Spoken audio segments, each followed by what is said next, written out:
Hi and welcome to the Gemhawks YouTube channel. I hope you're having a beautiful day today, no matter what it is you're doing. Spring sprang and then it went away again. So who knows what the weather's going to be like this week in Blighty. I hope that you are well, and for this week's free wire tutorial I'd like to share with you my Raindrops Bicone pendant. And I'm also going to be showing you a sample using an oval slab and as a pair of earrings without a centre stone. So why don't we head down to the board and take a closer look at our project for today. So this is a sample of the type of design you can create using today's techniques. I've set a large 30mm or just over 1 inch. It's a double-faced bead, and I've set that at the centre of this design. Now on this particular piece I've added the crinkled wire all the way around the outside edge. That's just one design idea that you can use. This is a large bail pendant. I've also, in this second piece, used a beautiful citrine slab, which from the back you can see much more of the slab itself. And on the front, I've just stopped it from spinning with an extra pass of that crinkled wire. And on the outside of that frame, I've added just half a rotation of the crinkled wire. The reason I've called it the Raindrops Bicone pendant is because I think it looks like little drops of rain just delicately hanging down. I'm also going to just quickly show you these earrings that I've made. And this creates a basic frame, which I will go through for you in just a moment, and a very short section of crinkled wire with just 5 bicones on each earring. So it's not exactly extravagant when it comes to stones if you don't want it to be, but really very effective. Now I'll show you 2 ways to create that crinkled section. You can either grab your trusty wire crinkler, which I'll show you how to use, but I'll also just pop in my original tutorial video for this tool, and I'll also show you how to get that little crinkled bit manually if you don't have a crinkler to hand, but I would say one of my favourite tools. So this is what the crinkled wire looks like, and I have bunches of this just hanging around left over from projects. When you get the wire crinkler tool, you get a soft crinkle, and then you get these lovely star-shaped starburst cogs, or gears if you prefer, that create this nice zigzag, and this is the one that we want for our design today. So to use the wire crinkler tool, you're going to be working with 0.8mm wire, and these are just scrap lengths. That's equivalent to a 20 gauge, and this in my hand right now is a soft copper, but you can also work with a medium copper wire. Let's just clear the board of tools for a second, and what we're going to do is just pop the end in. This is a scrap length of about 4 inches. And we're aiming halfway up the gear itself. So the flat lowest part sits against this acrylic base, and then you've got the top part here. So aim halfway up. Once you've got that started, once you've got it gripped, you're just going to turn that, pressing down whilst you turn, and you'll see this magical, beautiful crinkled section coming out the other side. So that's how easy it is to use the tool. If you don't have one of those, you can grab yourself a set of pliers that are the same dimension all the way along, and you can just quite quickly create something that's vaguely reminiscent of this. You might need to take your time just to ensure that you get those angles repeated strategically, as it were. So it's much easier to use the crinkler tool, but if you don't have it and you want to have a go today, you can use the basic flat pliers to just create something that's similar, and then you'll just take a little bit of time getting that to line up. The wire crinkler tool is a really handy little gem of a tool, and it's not just great for making necklaces, pendants. You can add detail to bangles, you can make little rings. There's a whole bunch of tutorials on my YouTube channel which will give you ideas on how you can take this further. It's really great to make little hoop earrings as well. That's an upcoming tutorial for you very, very soon. So you can use a fancy shaped bead, or you could use a perfectly round bead. I'm going to demonstrate today with this round bead because it shows up really well on my board, but all you'd need to do is just vary how you shape the frame to accommodate any alternative shapes that you might want to work with. So we're going to start by creating a simple round frame for our beautiful banded dyed onyx bead. These are so much fun, really colourful and really terribly affordable. So the wire I'm going to work with today is approximately 10 inches of 1.25 or 16 gauge wire. And I'm going to begin by giving that a little bit of a warm through. So let's get that nice and toasty, especially through that central section. And we're going to make for this blue onyx, but I don't have anything that's the perfect size. So I'm going to show you a couple of tricks that you can use. So you can either make the design, make your round form a lot larger and try to draw that in, but I usually prefer to use a smaller form. So this old trusty wooden ring mandrel, I'm going to take the wire all the way around and then some. Let's get that mandrel out of the way. And let's assess how much larger we need to make this form. So you can see that there's no way we would get the beautiful blue onyx in there, let alone all of the extra details that we're going to be adding. So what we need to do is, because we warmed this wire through just a moment ago, we need to work relatively quickly just to capitalise on the smooth flowing flexibility of the wire that we've just created. So let's just open that out very, very softly, very, very gently. You don't need a special tool. And then you can see that that is now exactly the right size. Well, we actually need it a little bit larger than exactly the right size. So one of the ways that I achieve this is to bring these wires up at exactly the same point. So let's make a 12 o'clock right angle bend on one side. I'm going to flip it over because it's easier for me. And then directly behind that wire, I'm going to turn the other end up as well. Now I know that because those two are crossed over, when I force them very, very softly apart, I will have increased the size of that frame just enough. You might need to just pull those ends up ever so slightly, but we will now have a little bit of airspace all the way around our beautiful round blue onyx bead. So if you wish to make this into a very simple large aperture cabochon pendant bail, you can do something very, very simplistic, and all I will do is a figure of 8 weave, probably 3 and 3, and then I'll just tuck the tails around. So I'll just come off air for a second and do that little bit of weaving. I've used 0.4mm or 26 gauge wire for my figure of 8 weave, and I've gone for around about 1.25 inches of that woven length, and there's around about 1 inch on the end of bare wire. I'm going to show you now the most easy basic bail that you can use on any pendant you're working with. What we're going to do is to turn that sideways and just very, very softly pull the upright section away from the round form at around about 45 degrees. What we're going to do is now choose a round form. Let me have a look. I have got for you today a 9.5mm wooden dowel, which I think will work pretty well. Actually, I think it might be a little bit large, but we'll see how it goes. So I'm going to push the bail all the way around that form, and what I'm looking to happen is to have those two end sections meet inside the round form that presents our pendant. So that actually was exactly the right size, which is rare for me. I normally choose the wrong one. So what we're going to do now, if I just flip that over, you can see that both of those ends are sitting inside the round frame.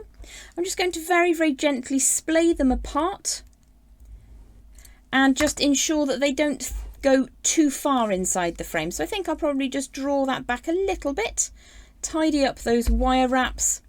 And then what we're going to do is to bring each of those pins that are sticking out now, the tails of the wire, just around the frame itself. It's the simplest, easiest and cleanest way to create yourself a secure bail on a pendant that uses a round form. What we don't want to do is to allow too much space to be taken up inside the frame itself. So I'm just gently nudging those two pieces of wire up into the bottom part of the weaving. So if I pull this over in the opposite direction, just struggling a little bit with grip strength on my left hand still, but you should be able to bring those two tails around. And what we're going to do is just trim them away really, really close to where they cross over on that frame. So if I show you that in the light, you can see that they've gone back on themselves, and we're just going to treat that as a simple loop. So I'm going to trim that away really close. That's the first side. And then again on the other side, always making sure that you're using the flush side of your cutters. And then just tease those so that they sit really, really neatly. And again, we want them as close to the inside of the bail itself so that they don't take up too much space. We still want to be able to fit our beautiful blue onyx bead in there and have a little bit of space for adding detail. So let's give those both a squish, make sure that they are firm and set, and that nothing is sticking out untidily. I try to get the cut ends just inside that bail. So the easiest bail in the world and still very, very firm. Let's just pop this one back in, make sure that it's good and straight. That looks good to me. You do sometimes get your mandrel stuck. Whoops. So again, just make sure that you've got everything good and round, and we're going to work on adding our actual bead at this time. Now I would say to use a slightly stronger wire, maybe a 0.6 or 22 gauge. Just to sit your bead in position. You can, if you're in a pinch, use that 0.4 26 gauge, but it is a risk of being pulled away. So I have a scrap length that I found on my desk of that 0.6 or 22 gauge wire, and what we're going to do is to add our bead into position. Now you could of course go the whole hog and set this traditionally with lots of layers of beautiful wire weaving, which I have covered in other videos, but today we're using a bead rather than a cab. So you could choose whichever face of the bail at the moment looks nicest. I prefer to have the cut ends visible only from the rear side. Let's just make sure that that's tucked away. That's lovely.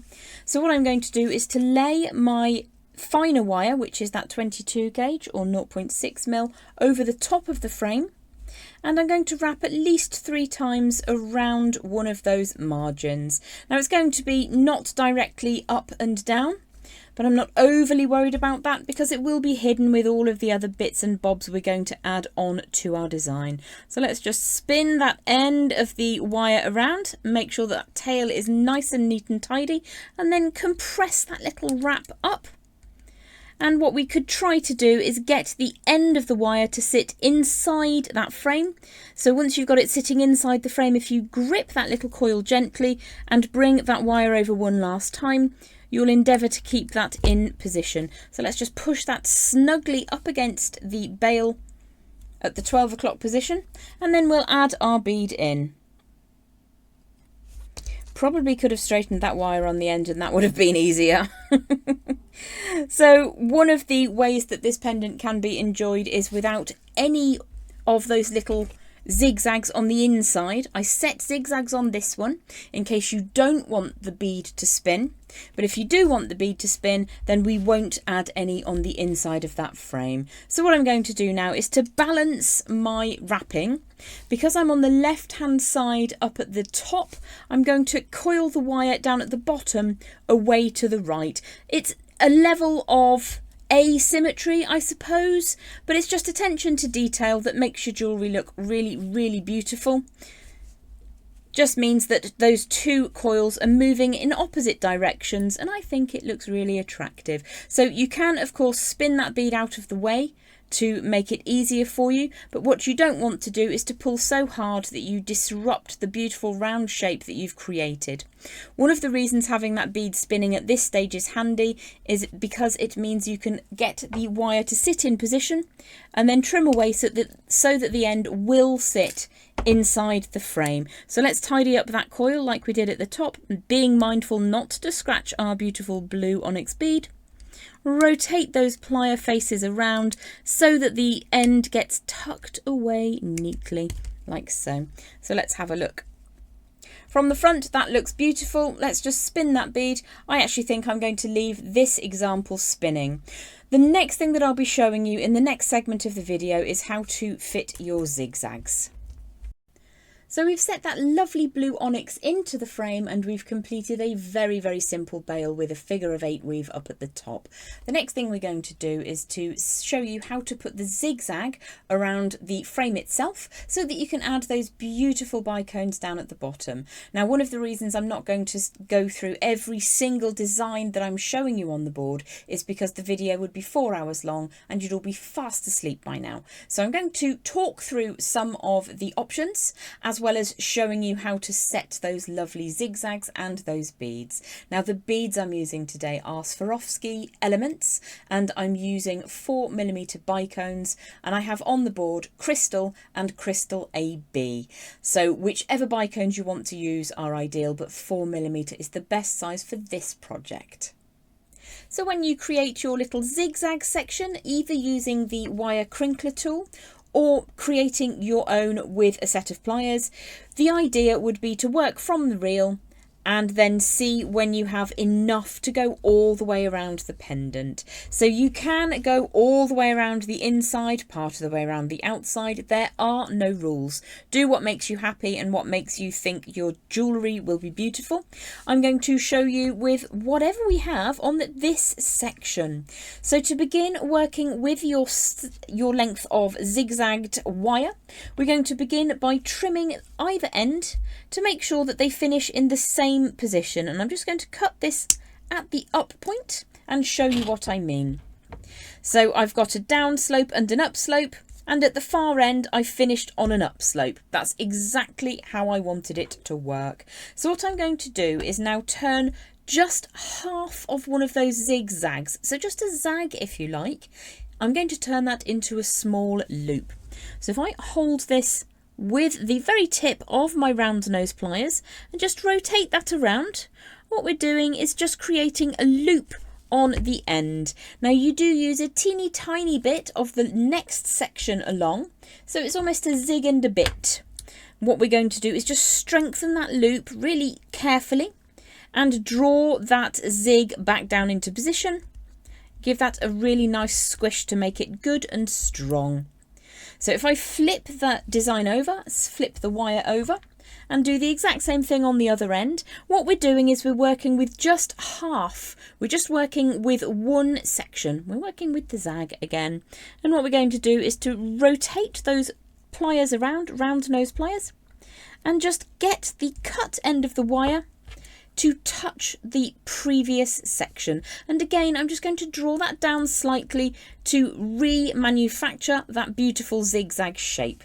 So quite often when I'm teaching classes with this design, people try and make the loop with both the zig and the zag. We're only using one tiny straight part and the very end of your round nose pliers. I'm also going to give that a really hearty squish just on that last section to make it nice and strong. It forms part of where we sew the design together. So let's again give that a squish. If you want to go for just half of a hoop like I have on my earrings, let's bring one into the centre. These are tiny offcuts of zigzags that I've had left around the office for years and years and years. I use this tool all the time and quite often I create too much zigzagging. So you can store them all carefully in a place where you won't catch your fingers on them and they'll be useful one day. So what we're going to do now is to add this zigzag around the outside of the pendant. And to begin with, I'm going to go to the middle of my zigzag. And by hand, I'm just going to start forming that to reflect the outer area of the frame itself. Now, if you decided that you wanted to stop your bead from spinning, what I've done on this citrine slab is I've popped a section of wire on the inside of the frame on the face of the bead, and that stops it from wiggling around. You might prefer to have it wiggling around, it's entirely up to you, but all you would be doing is instead of making a piece that fits the outside, you'd make a piece that fits the inside. So that's one option for you there. So I'm just going to make sure that those ends sit up nicely, and with the warmth of my body I'm just creating enough heat in that wire to get it to form really neatly. Now I've gone a little bit too tight, so that's really easy to just open that back out. There we go. That looks pretty decent to me. So this section of wire is going to go around about 75% of the way around my cabochon frame, or my bead frame rather, which is absolutely fine. I'm now going to use a different coloured wire. Hopefully it will show up. This is a section of 0.4 or 26 gauge wire. It's around about a 10-inch scrap that I had on the desk. And what I'm going to do is to just pop that through between the bead and the frame to around about halfway along the finer wire. I'm just going to kink it so that I've got around about half on either side. Now I'm right-handed, so I'm going to work upwards, which is anti-clockwise, but you could move whatever direction makes you happy. So what I'm going to do now is to bring my section of wire into position. Now because I've got a piece of that fine wire that's coming up, I'm going to make sure that I sit my zigzag underneath the left-hand wire and over the top of the right-hand wire, so that when I start sewing everything together, it sits neatly. Now I start in the middle of my fine wire at the 6 o'clock position on the pendant, in the middle of that zigzag wire as well, just to keep everything as neat as possible. So what we're going to do is to find the first point to tie around. If I pull the finer gauge wire hard up against that tying on section where we added the bead, and then I'm going to draw the finer gauge wire around the outside of both the zigzag and the frame, and then I'm going to post the end in the gap between the bead and the frame and pull that down firmly against the outside of that frame wire. Now what I don't want to happen is for my zigzag to sit on top of the frame. I want it to be outside that frame, and once you start getting this piece tied together, it starts really looking neat. To begin with, it's a bit sketchy. So the next thing I'm going to do is bring the tail of the wire on the right hand there up between the frame and the zigzag, so I can have a single pass of wire rotating just around the frame. And then I'm going to again post the end inside between the frame and the bead, pull that all the way down and get that little lazy loop to sit very, very tightly around just the frame. And then I'm going to tie on to the piece of the zigzag which is nearest to the frame. So pinching very firmly, I'm going to take the tail over the top and push that down inside between the frame and the bead to get that wire zigzag to sit neatly on the outside. So you do need to stop the zigzag from sitting on top like this or underneath. It needs to be outside. The only part of the zigzag touching your frame is the very, very points that are nearest to it. So again, I'm going to bring the tail up between the outside of the frame and inside the zigzag, halfway between those 2 points closest to the frame. Post the end down inside the frame. Make sure that that little lazy wrap sits between those 2 points of contact. Pinch the next accessible piece, whatever's comfortable for you, and wrap around the tip there of the zigzag and the frame itself. Push that wire through and then draw it up again between the zigzag and the frame itself. So you're skipping, so you have a wrap just around the frame like we're doing right now, and then a wrap around the frame and the zigzag. So push that tail inside and you'll get much quicker at this as you move through the procedure. I'm going to show you how to finish this end off. So again, we're just tying on through the center of the frame there.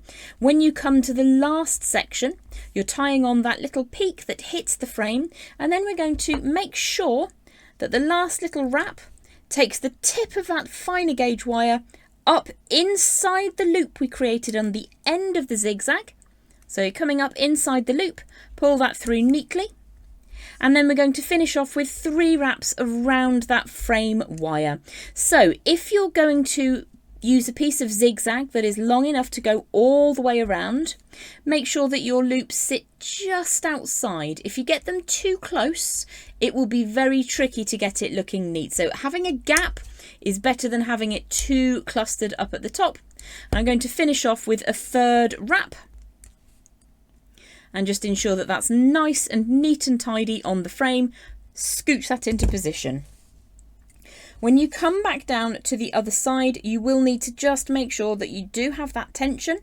So my first move would be to wrap just around the frame wire, up inside because you're moving in the opposite direction, and then we're going to attach at the point of the zigzag nearest to the frame, making sure that it doesn't push over or under the frame wire. Pull that all the way around, then we've got that lazy wrap around just the frame wire. Pull that up again and continue all the way to the end. Now you will have a little bit of flexibility to just move that round so that it sits symmetrically. I'm liking how this looks, but I'll just finish that off in exactly the same way. So when you start pulling that zigzag to the frame of your pendant, it can feel a little bit unruly, but just take your time. Starting in the middle of the fine wire, in the middle of the zigzag wire, will give you an opportunity to loosely compose it on the one side whilst you get the first half looking neat. Then when you turn it around to do the second half, you can readdress that middle bit just to give it a little bit more tension. So maybe you'll find it really, really easy. Maybe you'll find it just a touch tricky, but once you get going, it's a beautiful technique to apply all the way through your jewellery design.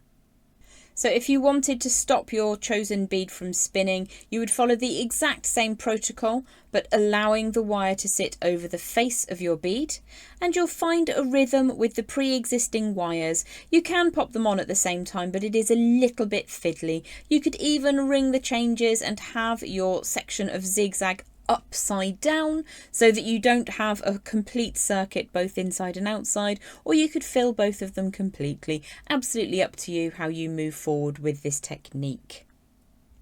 And so to add in our little crystal bicone raindrops, we're going to be using again that 0.4mm or 26 gauge wire. This is a scrap of around about 10 inches. If you're only doing a handful of beads, like I did on these plain centered earrings, there's only 5 beads. It was really only 4 or 5 inches of scrap wire that I found on the desk. So if you don't need to cut some for a shorter section. So what I'm going to do is to decide whether I want to set crystals all the way around the zigzags or just on the lowest segment. I think I'm going to go for all the way around. So what we're going to do is to begin with the trickiest part of this section, which is to take the end of your finer gauge wire, post it inside that loop at the end of the zigzag. Let's just fold that over to begin with. So that's around about 1/2 inch of folded wire on the end. What we need to do is start with a good strong connection. I'm going to just use the tip of my pliers to help me rotate the wire around that loop on the zigzag. I'm going to go for at least 3 wraps. If you have space for more and you think it looks neat, then go for it. But do consider 3 to be the minimum number of wraps to use, just to get that nice secure attachment to the zigzag. And that again is another reason why we put a little bit of extra strength into the loop on the end of the zigzag sections, just to ensure that we can exert the little bit of extra pressure that we are now. So as I said, this is the fiddliest part. It's not impossible, it's just a little bit trickier when there's a camera between my face and the actual piece I'm working on. So we're just looking to get 3 really neat wraps. Hopefully I can grab that end bit, pull it through tidily and then trim it away. Yeah, so that'll be fine once it's trimmed and tidied up. So we're looking to get that really neat inside the loop. Compress those little rotations of wire as firmly as you can without deforming anything. So there we go. We've got a really nice neat coil just around the end loop on that zigzag. Now what you'll see is my finer gauge wire is coming off the top of the zigzag at the moment. So every time we're adding a bicone, our finer gauge wire should be on the top of that zigzag segment. The bicones I'm working with right now are Swarovski elements and they are 4mm, and this is the plain crystal. I worked with the crystal AB ×1 on some of the other pieces, but whatever colourway you think suits. I thought it was quite attractive to have little crystal raindrops with blue skies and fluffy white clouds. That was the idea. So my finer gauge wire started on top of the zigzag.